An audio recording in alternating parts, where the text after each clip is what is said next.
Today, I want to talk about some of the best things you can do to your AR-15 to make it an SPR for long-range shooting. So to get an idea for what I've built here, this is a standard AR-15 upper, a standard AR-15 lower. It has an 18-inch barrel that is stainless steel. It has a 1-to-7 twist to help stabilize heavier bullets, and it's got a fixed A2 stock, which we'll get back to. Up front, I'm running a Jerry Michalik muzzle brake. This thing greatly helps reduce recoil and helps eliminate muzzle rise. The barrel is an M4 profile, so it actually is a thicker profile up front, and then it tapers down thin in the center, which helps save weight, and it is a rifle length gas system. This is a 15-inch handguard, and the gas system runs almost all the way up to the front of it. This barrel also has M4 feed ramps, which are those smoothed out ports that help the ammunition run smoother into your chamber. I bought this as a complete rifle, and it actually came with this free-floated handguard. This is a Midwest Industries. As I said, it is 15 inches, and it is key mod. If you're thinking about building an SPR before you've purchased your AR-15, I highly suggest trying to get one with a rail already on it. This was a complete rifle, and it came with this rail. It'll save you money down the road and the hassle of getting a low-profile gas block later on. Something to consider is a weapon light if you intend on using it at night at all, or maybe if you want to use it as home defense, depending on the optic you choose. You can always get a clip-on light that just mounts to Picatinny rail, like I have here. This is actually a light that I use on my pistol, but I can always throw it on here if I need. Next accessory down the list is a bipod. I think this is absolutely necessary for long-range shooting, unless of course you want to tote around a rest all the time, or if you're shooting in the woods where you might be able to put your gun on a tree and take long shots. But for the most accurate shooting, I think it's best to go prone and use a bipod with a rear rest. Now of course this is going to vary from state to state, but I recommend getting a 20-round magazine. Basically anything shorter than a 30 round should do great. If you run a 5 or a 10, that's going to be low profile enough to where if you're laying down prone, you can get your rifle nice and low. Now this is another optional upgrade, but it may prove very useful for long range shooting. I've swapped out my standard military trigger for a 2-stage Rock River trigger. The reason I chose the Rock River is because it's very affordable. I think I paid $90 for this, where a lot of drop-in kits will go over $200 easily. So be sure to shop around, go ahead and choose whatever trigger you like. This Rock River I think has great performance for $90. It is 2-stage, so what that means is this first initial travel right here, that's your first stage. Your second stage is where it stops, comes up against a wall, and it breaks. 2-stage triggers usually have a very crisp break, and the reset is not going to be all that great. They're not going to be good race triggers, but they do make for very accurate shooting. So when I'm shooting prone, I usually only have one hand in contact with the gun, so I made sure to get a grip that I found very comfortable and put my hand in a good position for my trigger finger. I also like the finger grooves because it puts my hand in that same position every time. It also has this beaver tail right here, so when your hand gets up on there, you've got lots of comfortability and repeatability with this grip. I like the angle. It's also got some check string along the sides, and I personally like a rubber grip more than the plastic A2 grip that came on the gun. There's all sorts of grips out there. Go to a gun shop, try a few out, see what you like. I don't find it necessary to replace the stock on this rifle. This just has the standard A2 stock, and it works well for me. There are so many stocks out there with adjustable cheek rises and length of pull. If you are in need of something different on a stock, there's plenty of options available. Personally, I like the A2, so I just stuck with it and put my money somewhere else. So when you're building an SPR, that typically means you're going to be putting an optic on the rifle, whether you're going to run a 1-to-6 or go crazy like I have here and gone with a 6.5 to 20. The choice is really up to you.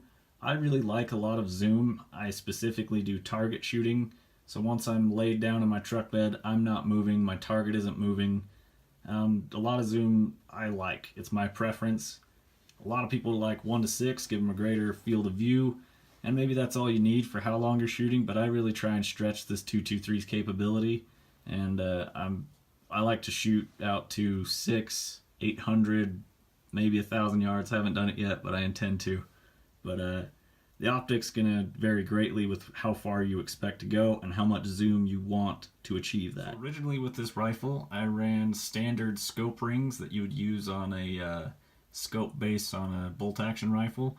I recently switched out to this one-piece AR Stoner brand, and it's got 30mm rings for the scope body. It is one piece.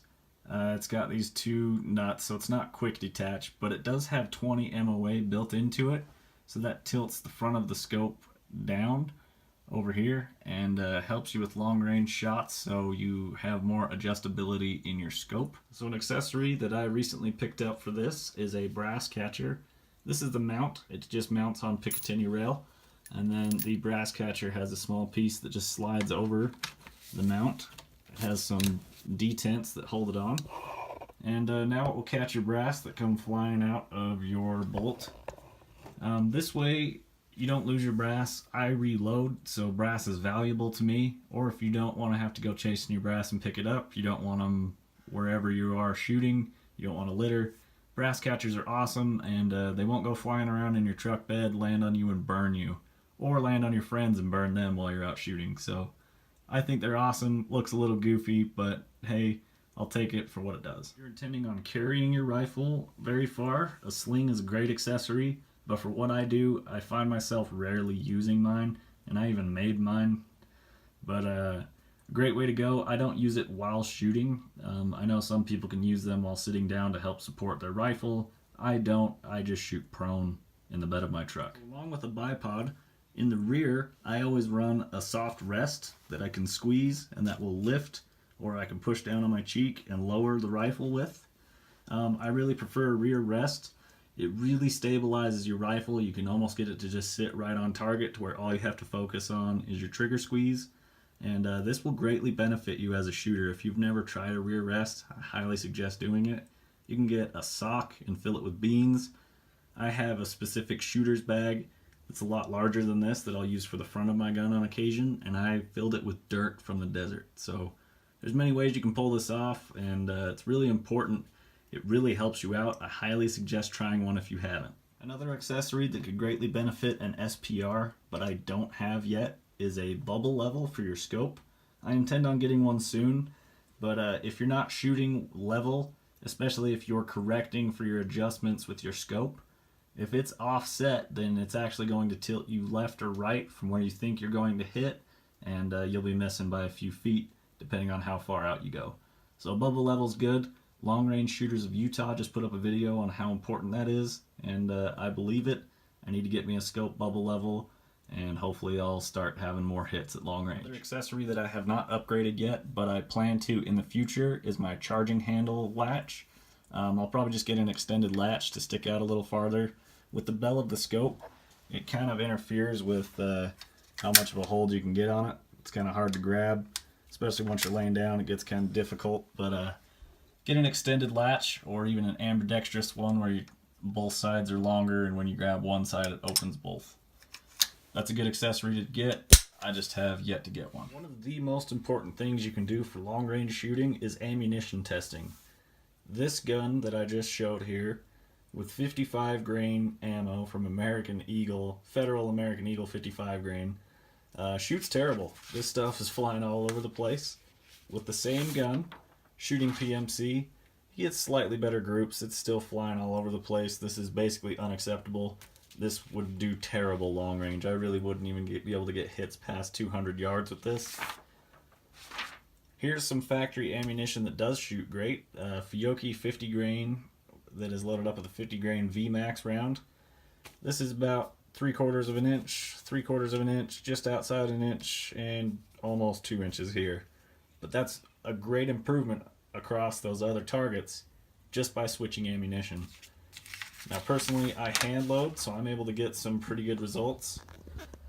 Like right there, a 3-shot group going into 0.39 inches. That's shooting Hornady 75 grain boat tail hollow point rounds. But I know not everyone gets to have the luxury of hand loading for their rifle. Maybe you don't have time, you don't have the space.